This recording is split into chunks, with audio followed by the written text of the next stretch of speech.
اللہ، امام بخاری رحمۃ اللہ علیہ کے استاذ ہیں امام احمد بن حنبل رحمہ اللہ تعالی۔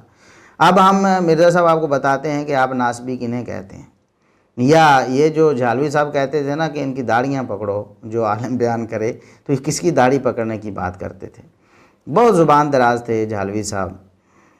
تو امام احمد بن حنبل رحمۃ اللہ علیہ نے کتاب لکھی فضائل الصحابہ کے نام سے، صحابہ کرام کی کہ فضائل کا پر مبنی ایک کتاب انہوں نے لکھی ہے۔ اس کتاب میں انہوں نے امام سیدنا معاویہ رضی اللہ عنہ کا ذکر کیا ہے، اور کیسے کیا ہے؟ انہوں نے باب قائم کیا ہے کہ فضائل معاویہ بن ابی سفیان رضی اللہ عنہما، سیدنا معاویہ بن ابی سفیان رضی اللہ عنہما کے فضائل کا بیان۔ تو امام احمد بن حنبل جو استاذ ہیں امام بخاری رحمۃ اللہ علیہ کے، وہ فضائل الصحابہ میں سیدنا معاویہ رضی اللہ عنہ کے لیے باب قائم کر رہے ہیں، فضائل معاویہ بن ابی سفیان رضی اللہ عنہما۔ اور یہ آج کے چھچھورے اٹھ کے کہتے ہیں کہ جی امام کسی نے فضائل بیان کیے ہی نہیں، اور امام اسحاق بن راہویہ رحمۃ اللہ علیہ تو جی وہ تو نفی کرتے رہے فضائل کی، یا امام نسائی نفی کرتے رہے، یا امام احمد بن حنبل نفی کرتے رہے۔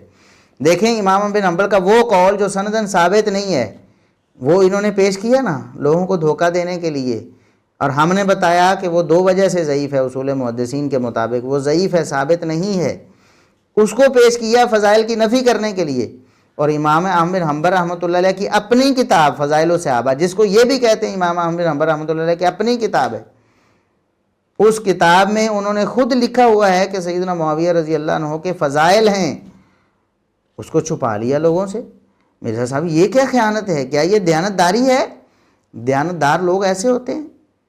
آپ کو چاہیے تھا نا کہ امام احمد بن حنبل رحمۃ اللہ علیہ کا قول اگر پیش کرنا تھا جو ضعیف قول ہے، صحیح قول بھی لوگوں کے سامنے پیش کرتے، اور حق تو یہ تھا کہ بتاتے کہ وہ ثابت نہیں ہے اور یہ ثابت ہے، لیکن خیانت کرتے ہوئے جو ثابت نہیں تھا اس کو ثابت لوگوں کو باور کروایا، پیش کیا اس کو لوگوں کے سامنے، اور جو ثابت تھا ان کی کتاب میں لکھا تھا اس کو چھپا لیا۔